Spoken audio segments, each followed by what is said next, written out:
वरिष्ठ पत्रकार हमारे साथ इस चर्चा में जुड़े हुए हैं। शीतल सिंह जी, ये क्या चल रहा है? ये क्या वोटर्स को पोलराइज करने के लिए, उनके रगों में खून को और तेजी से दौड़ाने के लिए संबोधन होते हैं, या इसका कोई और भी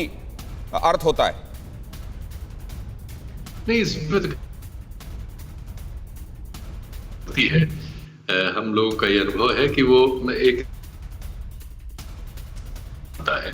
इसमें लगातार हर जगह हम लोग पाते हैं कि इससे उनको लाभ होता है, क्योंकि बहुमत आबादी हिंदू है भारत में, ज्यादातर राज्यों में एक आध छोड़कर, तो उससे लाभ उनको मिलता है। तो ये, लेकिन ऐसा है कि दूसरा पक्ष भी कोई दूध का धुला नहीं है, और वो भी जब मौका मिलता है भाषा की जो एक तरह से संयम होना चाहिए। नहीं, तो एक तो भाषा का संयम हो गया शीतल सिंह जी, और दूसरा हो गया कि 4-4 पाकिस्तान बना देंगे। तो ये इन दोनों तरह के बयानों का अर्थ वही है, पोलराइज करो, या इसमें कुछ और भी देखते हैं आप? दूसरी तरफ तो उनको आप कहें या ना कहें, वो पोलराइज है, वो इस तरह के समाज है। एक तरफ पोलराइज्ड है, दूसरी तरफ पोलराइज करने की कोशिश की जा रही है, लेकिन ये हर चुनाव में जो कुछ होता है वो नजीर बनता है। क्या नजीर भी बनता है गीता जी, और इस हिसाब से भी क्या ध्यान रखा जाता है क्या करना है क्या नहीं करना है, या आचार संहिता के हिसाब से अगर कुछ हो गया गलत तो उसके लिए माफी मांग ली गई, बाकी सब देख लिया जाएगा? और नजीर का किस तरीके से अपने चरित्र को लोगों के सामने रखना है, लीडर्स को, इसका कोई ख्याल नहीं है?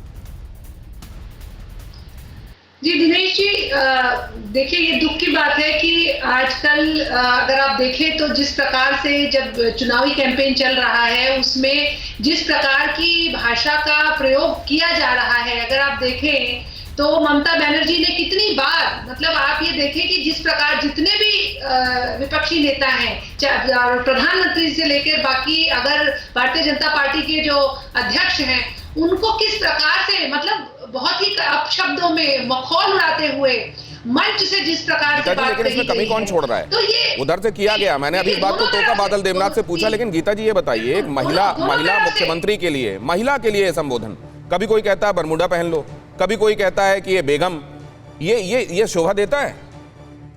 देखिए, जहां आप देखेंगे कि ज्यादातर आपको जितने भी भाषण हुए, प्रधानमंत्री हैं चाहे गृह मंत्री हैं, सब ममता दीदी करके ही उनको संबोधित करते हैं। वो बात अलग है कि ममता दीदी ने कभी कोई कसर नहीं छोड़ी मंच से अपमानित भाषा जो है उसका प्रयोग करने की, लेकिन इसमें तो दिनेश जी कोई दो राय नहीं है कि जितने पिछले 2011 से जिस प्रकार से, मतलब आप ये कह रहे हैं कि प्रधानमंत्री और गृह मंत्री जो नजीर सामने रख रहे हैं, ये संस्कार आने में अभी शुभेंदु अधिकारी को वक्त लगेगा, आप ये कह रही हैं?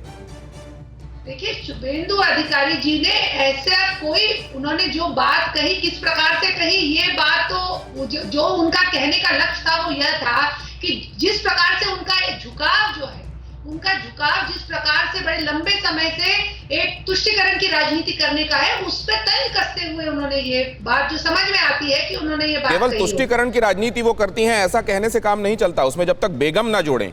तब तक क्या वो मीनिंग नहीं पहुंचता क्या टारगेट ऑडियंस तक? देखिए, ये समझने की बात है कि क्या हम इस बात को झुटला सकते हैं कि ममता बनर्जी जो है, उनके ही टीएमसी के जितने नेता, चाहे बॉबी हाकिम है, वो तो खुलेआम प्रेस रिपोर्टर्स को बुला के अपनी विधानसभा क्षेत्र में बुलाते हैं तो कहते हैं कि ये मिनी पाकिस्तान है। और जिस प्रकार से वहां पे आप देखिए कि अभी जो आलम शेख है, उन्होंने, चलिए कुल मिलाकर आप ये कह रहे हैं कि इस चुनाव में जो हो रहा है वो उसकी नजीर ये है कि यहाँ कोई कायदा कानून दिखाई नहीं दे रहा है, कम से कम भाषा की मर्यादा के संदर्भ में। फिक्र आपकी, सोमवार से शुक्रवार रात 9 बजे सिर्फ TV9 भारतवर्ष पर।